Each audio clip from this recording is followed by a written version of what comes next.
नमस्कार दोस्तों, स्वागत करते हैं एक और नई वीडियो में। भोजपुरी इंडस्ट्री की एक और बेहतरीन और शानदार फिल्म को रिलीज किया जा रहा है यूट्यूब पे, जिस फिल्म के नाम है मर्यादा 7 फेरों की।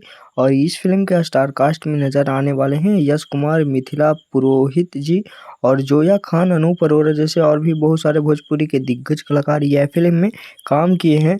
और यह फिल्म को फाइनली रिलीज किया जा रहा है 28 जून शनिवार सुबह 9 बजे सिर्फ रंगीला एंटरटेनमेंट के यूट्यूब चैनल पे। तो इस फिल्म को आज 9 बजे जरूर देखिएगा रंगीला एंटरटेनमेंट के यूट्यूब चैनल पे। बहुत ही शानदार यह फिल्म होने वाला है।